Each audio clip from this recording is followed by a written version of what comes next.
basketball. 3,000! History with an exclamation point! Company for three. Bang!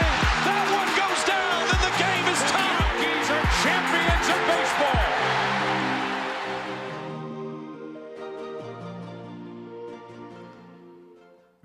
Well, hello, Yankees fans.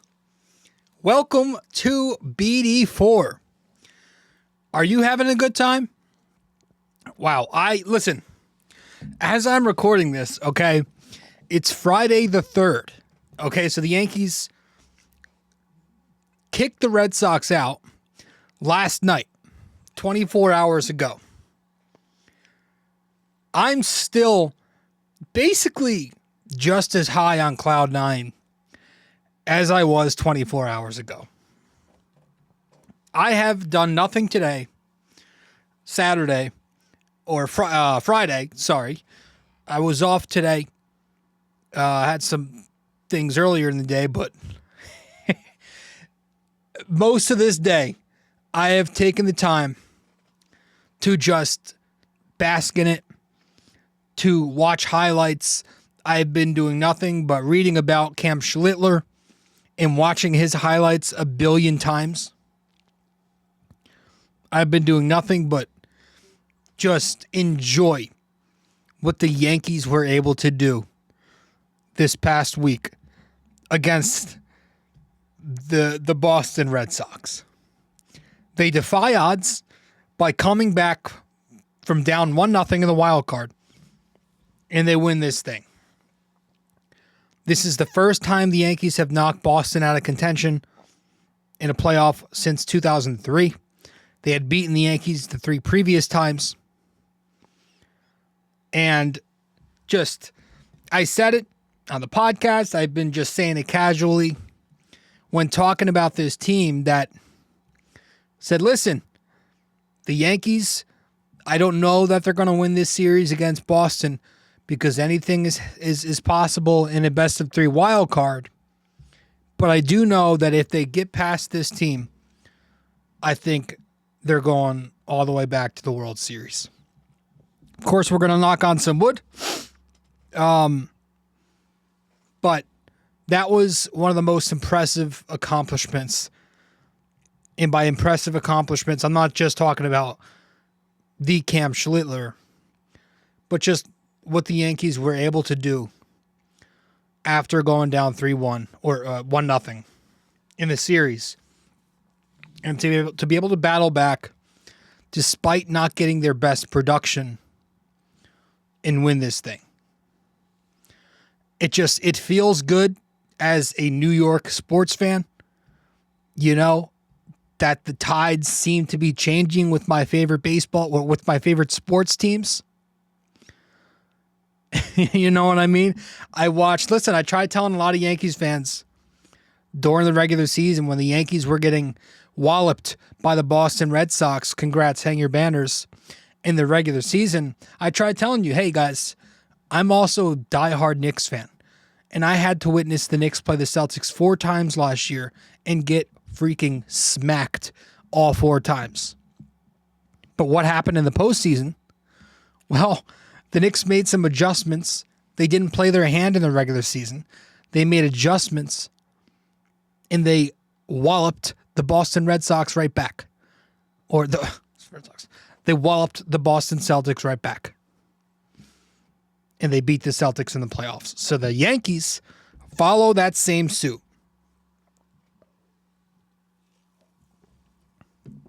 And my gosh, does that suit fit perfectly? It just feels so great. I don't know if any of you know how much I hate Boston, but it feels amazing to eliminate those sloppy, cocky rednecks, that filthy trash in Boston. The worst humans possible.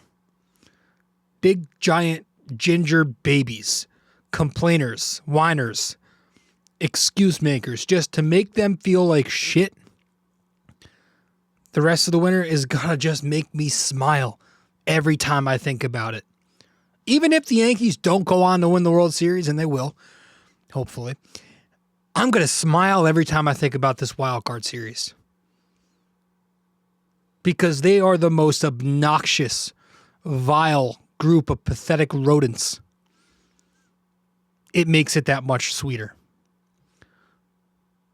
And then you get to Yankee Stadium, 3 games against the Red Sox, and the Yankees fans. I wasn't there. I didn't get a chance to go. These games were 6 p.m. middle of work week, but it was energetic in that stadium. It sounded loud in that stadium. From what I could tell from here, it seemed like it was loud. I mean, we had Boston players complaining about the noise. I can't catch a fly ball because it was too loud in the stadium. We're back, folks. That's what you want to hear. Boston fans are complaining that Fernando Cruz. So I almost said Nelson Cruz. Boston fans complaining that Fernando Cruz is showing too much emotion. He's having fun out there. These internet personalities like Carabas and Portnoy crying, whining, making their little excuses. Oh, the karma feels amazing. Credit to Boston, though. You made it tough. Right? You grinded. But the Yankees needed this. The Yankees needed a series where they had a tough opponent. I would much rather... it's easy to say now.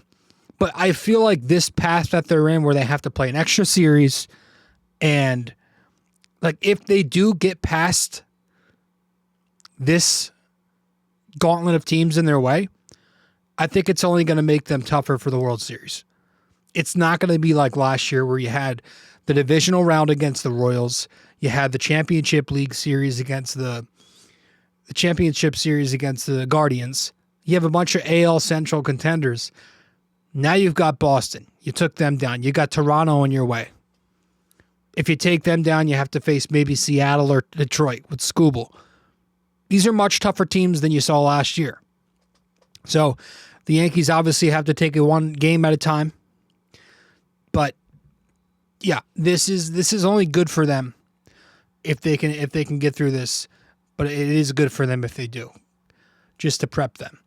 But let's get into it. Right? And here's the deal. I'm going to try, because initially I was supposed to recap every one of these games, but again, these were in the middle of a weekday of the week. 6 p.m. I was working. I get home. I watched the game, but so I was just tired. I didn't have time to set everything up. So I figured I'd just hop on here and recap the entire series. But usually for the playoffs, what we like to do is recap each game. So I'm going to try to get back to that for the postseason now.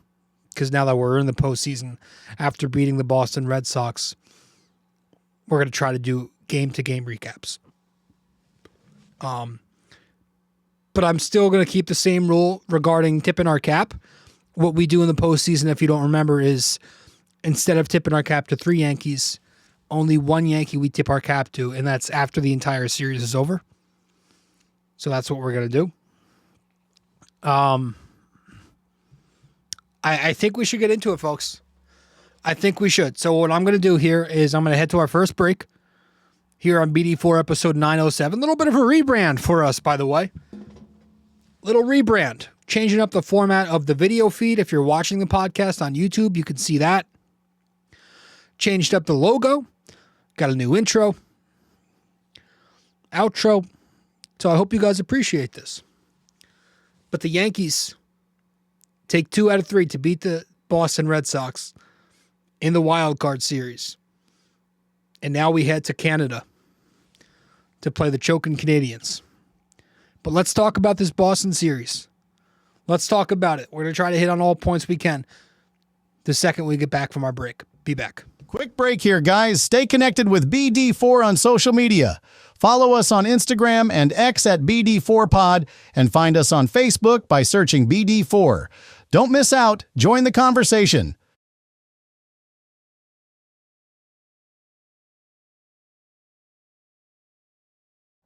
Okay. Welcome back to the show, episode 907 of BD4. I'm your host, RJ Carbone. I appreciate you all tuning into the show.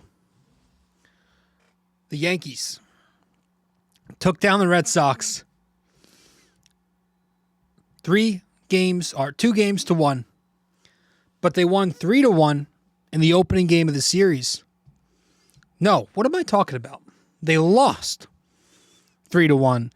They lost 3-1 in the opening game of the series. It was the lefty Fried against the lefty Crochet. Ace versus ace. This was the game everybody expected the Yankees to lose, but the way they lost it sucked. Kind of predictable, but sucked. Bottom one, the Yankees put two guys on with nobody out. Bellinger strikes out swinging. Stanton rolls into a double play. They get a run back in the bottom of the second when Anthony Volpe shoots one to right field. He goes yard. It's 1-0 Yanks. Max Fried was absolutely brilliant into the seventh inning. Getting soft contact, getting ground balls. He goes 6 1/3, no runs, 6 strikeouts, throwing strikes, ground balls to third base, second base, soft contact, just mixing up his pitches like he usually does, using his fastballs, his off speed. Absolutely brilliant first postseason start by Max Fried, who's been so exceptional. And it's funny because his start now gets overshadowed. Yes, it came in a loss, but obviously 2 nights later, you know who did what he did, and we're going to talk about that. Top 7, Weaver comes into the game after Max Fried. Continues to struggle as he has the past couple of months. Chokes the game away. Issues a leadoff walk to Rafaela. He was 0-2. He was ahead 0-2 to a very light hitter in Rafaela, and he loses him because he starts nibbling. And then he gives up the hustle double to Sogard, who is testing Aaron Judge's arm. Aaron Judge's arm hasn't looked great. So that puts runners on second and third with 1 out. And fucking that little pisser, Masataka Yoshida, who's just a pain in the ass. He kind of reminds me of like a Stephen Kwan type. Slaps a 2-run single to the outfield. And all of a sudden, a 1-0 Yankee game is 2-1 Boston. And the Yankees never get the lead back. Crochet was absolutely dominant through 7 2/3, 11 strikeouts, 117 pitches. He was an animal. He's the best pitcher in the game. He's the best lefty in the game. Probably wins the Cy Young if the Cy Young doesn't go to Scooble. Top of the 8th inning, Alex Bregman, RBI double against Bednar to make matters worse, 3-1. Now the Yankees have to score 2 against Aroldis Chapman. And they load the bases. They load the bases with nobody out against Chapman in the bottom of the 9th inning. But then they can't cash in. It was pathetic. And I gave up right after this. I was so pissed off. Stanton strikes out swinging on a forkball. Jazz pops up. Goldie doesn't tag.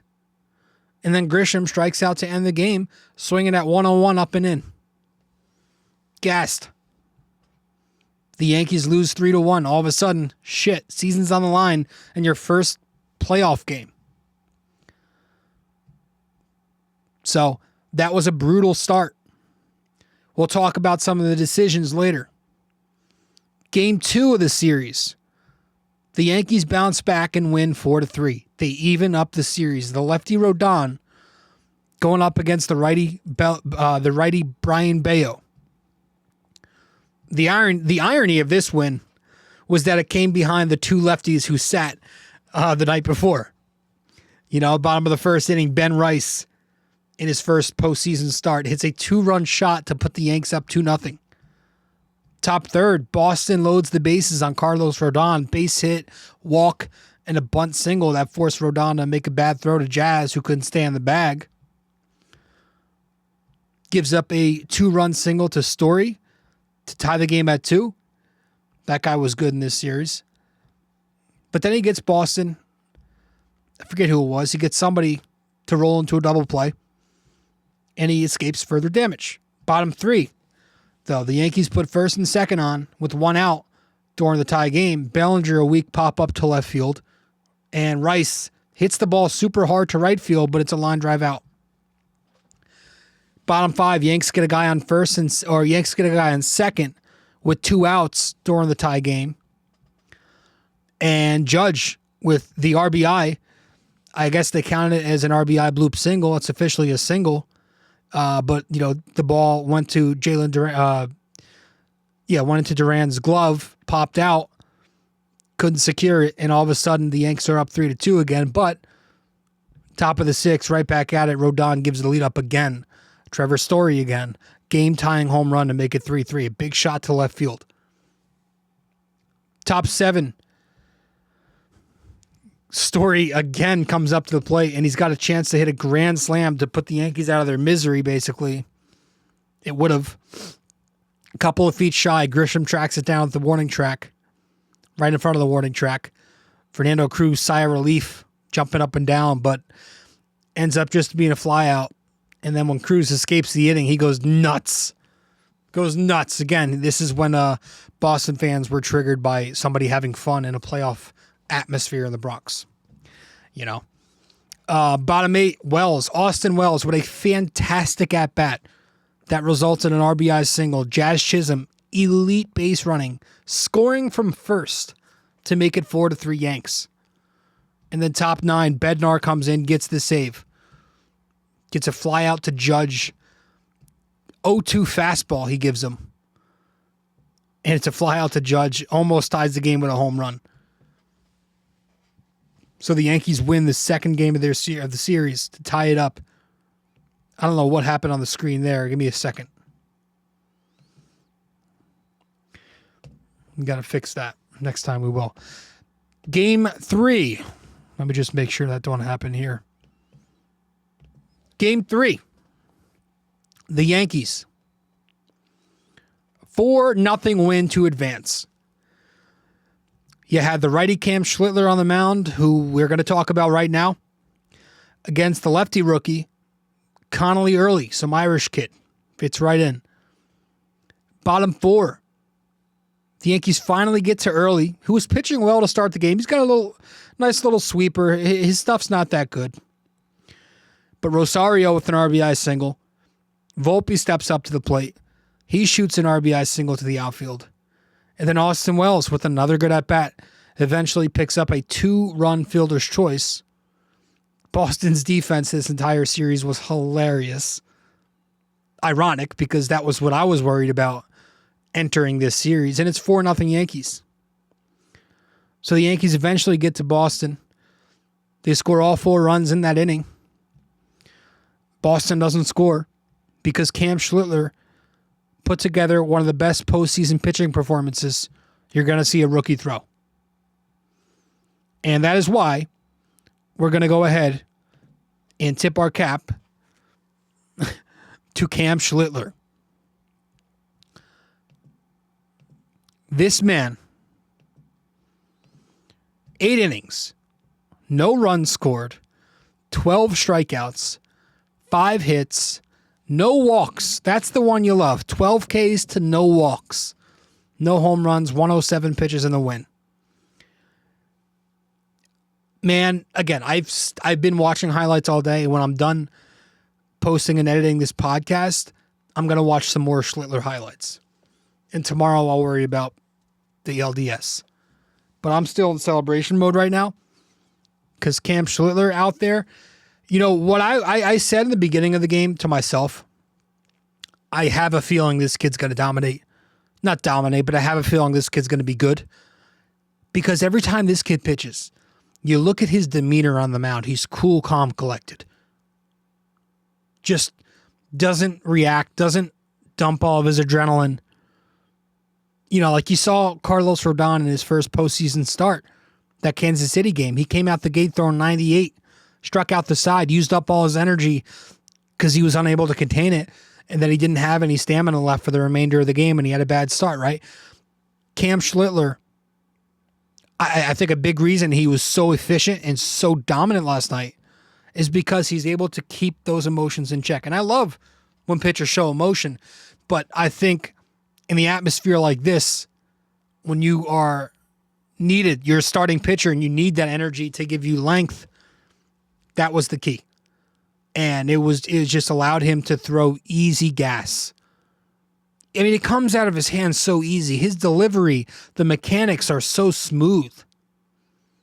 and it just provided stress-free innings. These were not innings where he had to work the slightest. I think they had a man on second base one time in this entire game. I love that the story, how he went to Boone the night before. It's like, hey, I got this.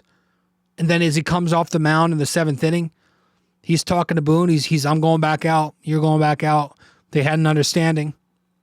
You got to credit the manager there, going with some feel over the analytics, right? The human aspect says, hey, you're pitching well. You're in rhythm. You're hot. Keep it flowing.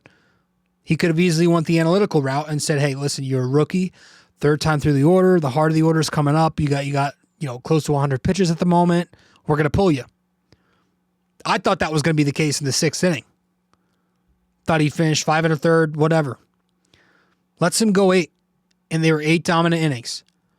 You also have to give credit to the Yankees for not disrupting anything. Now, he didn't need any mound visits, but the fact that there were 0 mound visits, they let him pitch, that's good. Just let him do his thing. He's dominating. Don't disrupt me. It's kind of like when you're throwing a perfecto.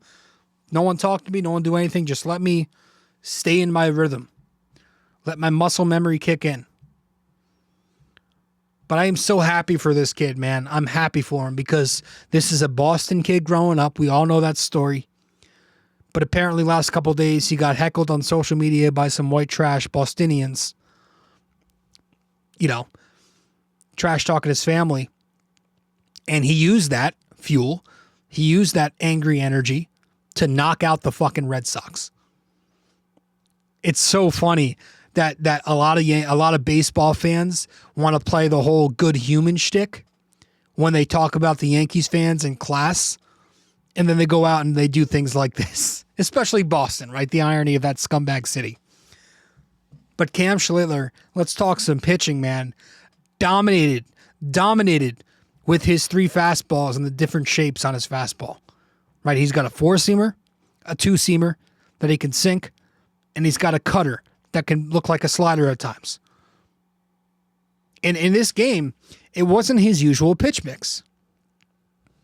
Usually he's 4-seam, cutter, curve, and then he'll throw the 2-seamer 7% of the time. Last night, he used the 2-seamer 23% of the time. So it was up 16%. I think because there was an early strikeout in this game where he got Rafaela tunneling that 2-seamer with the 4-seamer. And I think from there, he just kept going back to the 2-seamer. I don't think it was like a game plan where he's like, I'm going to attack them with the 2-seam fastball. No, we saw that. He went sinker 4-seam, and he kept going back to it. But he was working the fastballs, all of them. The cut fastball to both sides. That thing sits mid-90s. It can touch 97. Jamming lefties for broken bats, weak contact.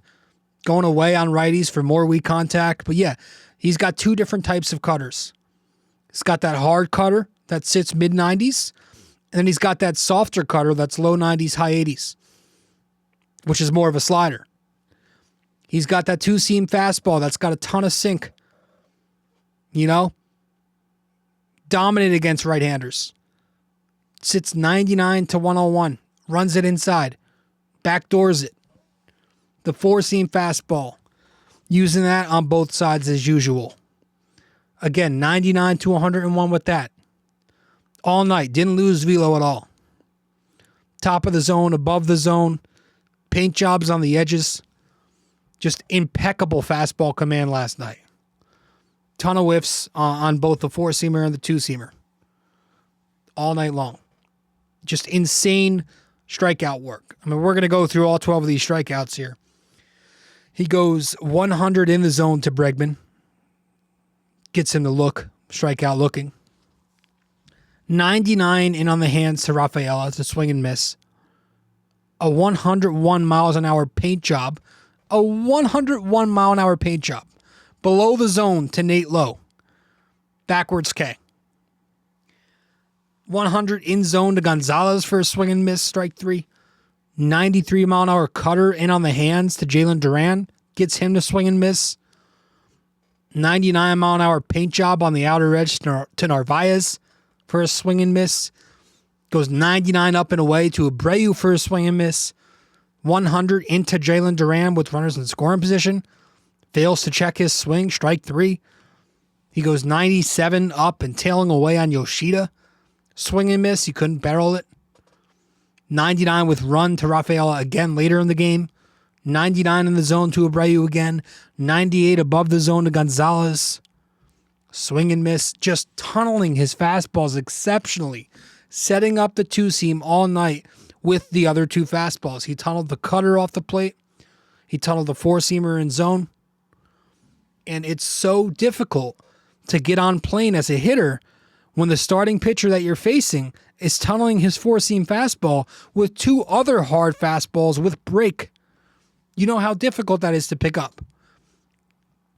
So when he's got his perfect command like he had last night, with the kind of stuff that he has, you're going to get this type of performance.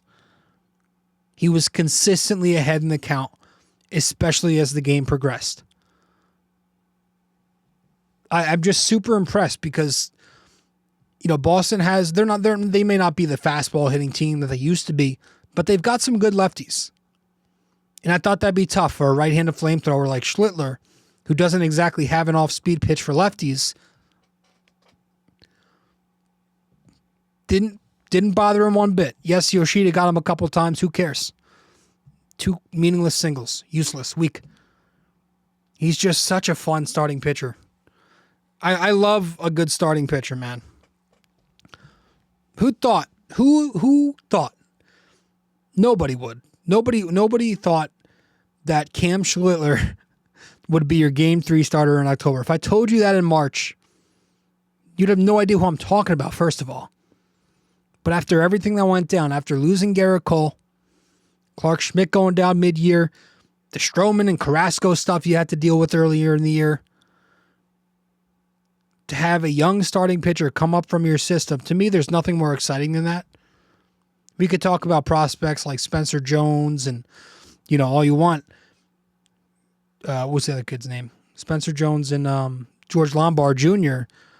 To me, starting pitching prospects who throw gas, much more exciting than these upcoming prospects who hit 450-foot bombs.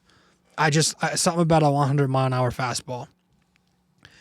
He just reminds me so much of like a Tyler Glasnow, Garrett Cole hybrid, right? Fastball at 100 miles an hour. Good curveball with shape. Got the arm slot similar to Tyler Glasnow. He's a tall kid. Downhill motion. Looks like Garrett Cole so much, just the facial features and the expressions. But the kid's legit. The kid's going to be an ace. As long as he stays healthy, knock on wood. Again, I'll keep saying if he just adds, change up, splitter, forkball, something that goes away from the lefty barrel, that's it. He's set. But a magnificent performance from Cam Schlittler, former Red Sox fan, current Yankee. So we're tipping our cap to him. It's now 8 tips of the cap this year, 7 in the regular season, 1 in the postseason now for Cam Schlittler. Let's talk about Aaron Boone's series, because he made some noise, both good and bad. But I think at the end of the day, we're going to give our opinion on that. Stay with us. We'll be right back here on BD4 episode 907. Want more BD4? Subscribe to our YouTube channel and never miss an episode. Hit that like button, drop a comment, and share with your fellow fans. Don't forget to ring that bell so you're always the first to know when a new video drops. Okay. Welcome back to the show. I'm your host, RJ Carbone, and you are listening to BD4. Folks, Aaron Boone. I think Aaron Boone outmanaged Alex Cora, folks, which is crazy because you go back to game 1, there was a lot of complaining. But Aaron Boone managed mostly well. I think later in the series, he made some good lineup decisions. I think later in the series, he made some good pitching decisions, good bench decisions. And you got to remember, the infield showed up and they made plays. I was really concerned about the defense because Boston likes to put bat to ball and run a little bit. The decisions Aaron Boone made paid off. He went with defensive strength. Good infield. He went with that. Playing Grisham and Bellinger and Judge, that's your best outfield. He went with that. And that paid off. The Yankees played, for the most part, really good in the field. Alex Cora. I don't know, man. And obviously, the big decision that he made that everyone's talking about is pulling Brian Bayo way too early and having to use a bunch of relievers. He completely decimated the Boston bullpen in Game 2, especially Whitlock, who he threw 47 pitches. And that forced his back against the wall with no Giolito, because he got scratched, to go to a rookie the next night, making his 4th career start. And because his entire bullpen was used, he keeps Connolly early in the game for way too long. You know? And no, early wasn't getting any help because the Boston defense was playing shit baseball. Shit baseball from the Red Sox. They were playing middle of the summer Yankee baseball. Duran dropped the ball in left field. There was really sloppy play on the second base side. Nate Lowe makes an error at first base. A lot of errors, a lot of dumb decisions. Some stupid decisions from Cora to not bunt in a certain spot last night. But yeah, you go back to Game 1 on Tuesday night.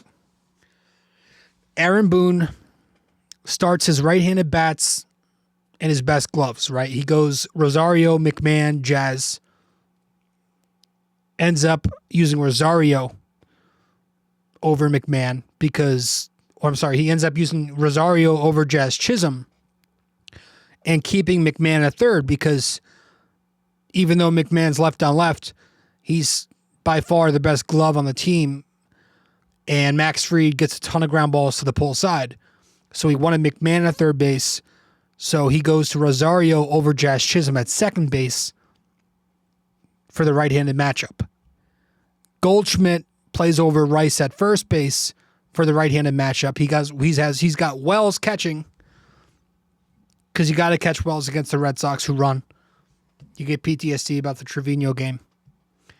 So he took heat because Jazz and Rice are your 2 best lefties, and now all of a sudden they're not playing Game 1 of the fucking playoffs, right? That looks really bad.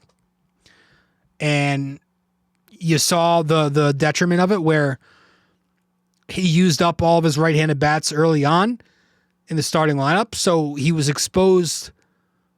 His entire plan got exposed. I can't fucking speak.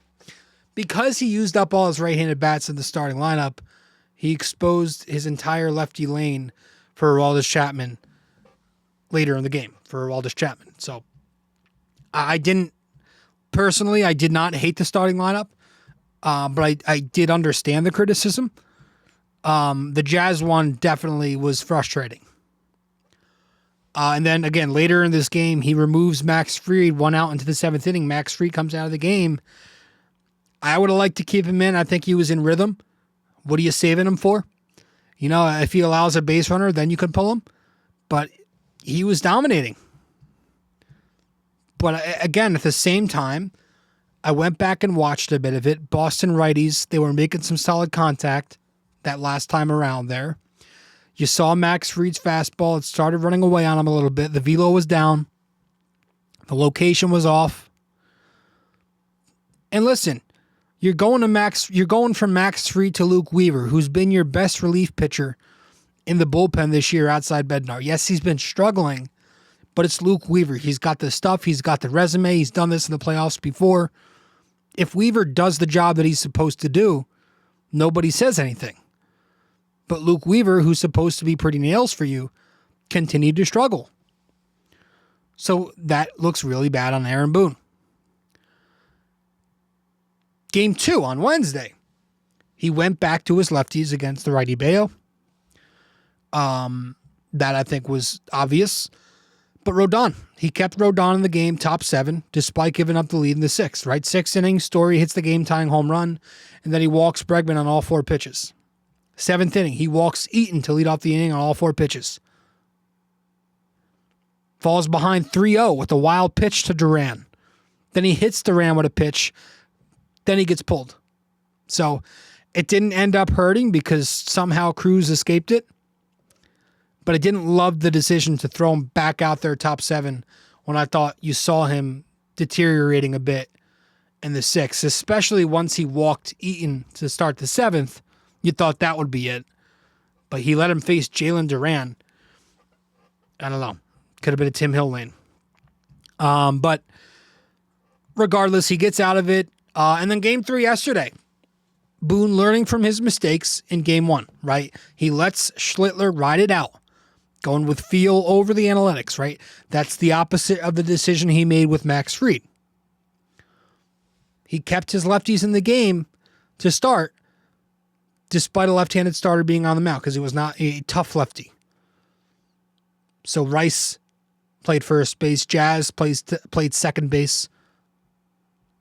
But Rosario was at third base over Ryan McMahon, which was smart, just for the matchup. Not just for the matchup, but smart because Schlittler is a strikeout pitcher anyway. You're not going to get a lot of ground balls to Rosario. And mostly those decisions worked. I think Jazz had a couple of hits. Rosario contributed with the Yankees' first run of the night. He picked up an RBI. McMahon, right, he checks in later for glove, and he made a phenomenal play doing a somersault into the Boston dugout. Shout out to Greg Weissert, former Yankee, only one to help him up. Ben Rice did struggle against the lefties, the lefty early's sliders, but Goldie did check in later for Rice against Chapman, and he picked up another hit right on left. So Boone made some good decisions. I'll give him it. They paid off.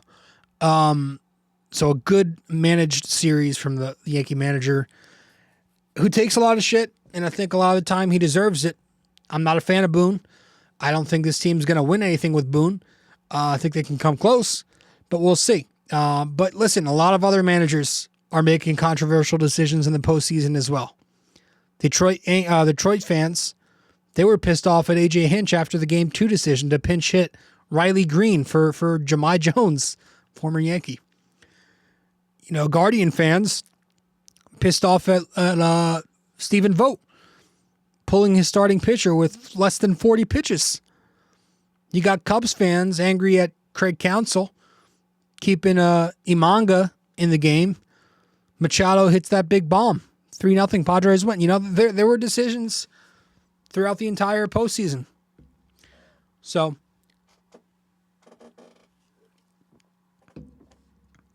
Alex Cora, right? So I thought Boone managed a good series. But I want to talk a little bit about the Yankee bats, and we'll do that when we return from break. Stay with us. Love BD4 but don't have the time to sit down and watch?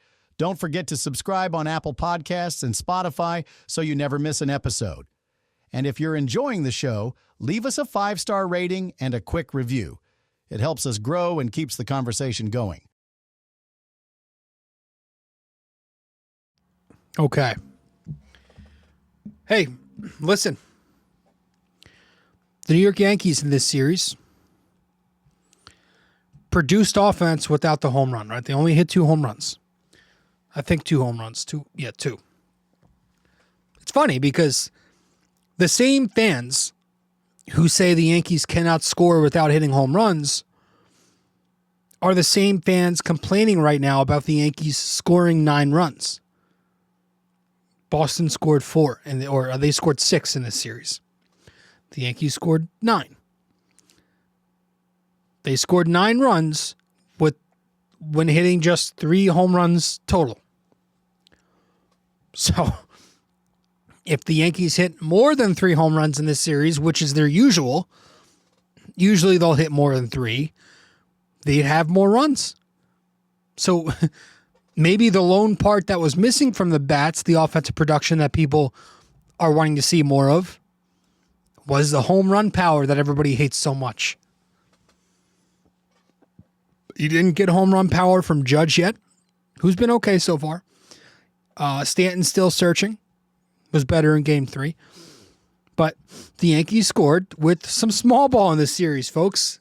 Soft contact, not super hard contact that forced the Red Sox to make plays.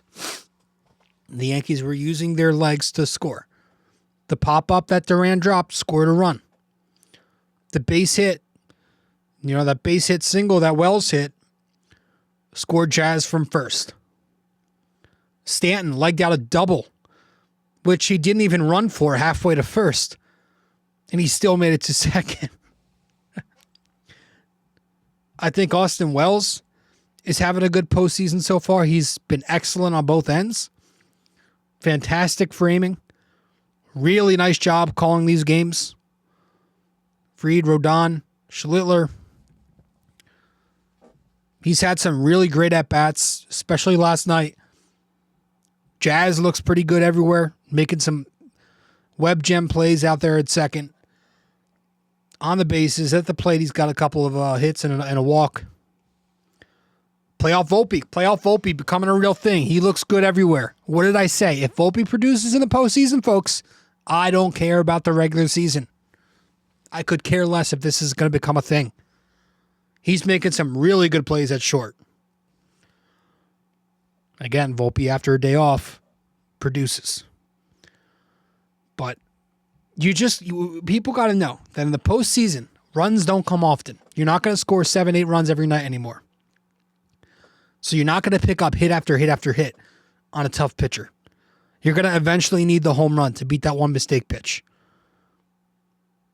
And there was that stat on Tuesday night that they said at the top of the telecast, in the last 4 years, teams to hit a home run in a postseason are 94-40, or teams that hit more home runs. 94-40 for teams that out-hit, or teams that out-homer their opponent. Got to hit for power. Do think it's coming, though. Not too afraid of Toronto's pitching staff. But yeah, the Yankees so far are winning through good starting pitching. They're winning through good relief pitching, right? The 2 wins they had. Cruz, Williams, Bednar, Hill. Timely hitting. Was also told they couldn't do that, get timely hits. A lot of 2-out hits in this series. It's just like, give them some credit, folks. It was a great series. Go Yankees. Fuck the Red Sox. Folks, when we get back from break, no, we're not going to go to break. We'll just wrap it up right here. Let's get to our trivia question. We're done. I don't want to waste any more of your time. Let's wrap it up with our trivia question, and that will be that. Let's get to it now. Okay. So, in this episode, our trivia question of the day, in episode 907, how many rookies in Major League history have pitched at least 8 innings in a postseason start? So let me know the answer wherever you can reach me. How many rookies in Major League history have pitched at least 8 innings at a postseason start? Let me know the answer. Folks, that's it. I appreciate you all tuning in. I always do. But the Yankees take 2 out of 3 against the shitty, scummy Boston Red Sox, and the entire state of Massachusetts is crying. And I love it. Go Yankees. Let's go beat up on the Canadians. Hopefully the Yankees can take this Blue Jays series with a sweep. I'd love to sweep them. 3 out of 4 wouldn't be bad. But how about just win the damn series? Appreciate you all, and I'll see you soon. Go Yankees. Hey guys, thank you for listening to BD4. Be sure to follow us on social media, subscribe to us on YouTube, and give us a 5-star rating on Apple Podcasts. We'll see you next time.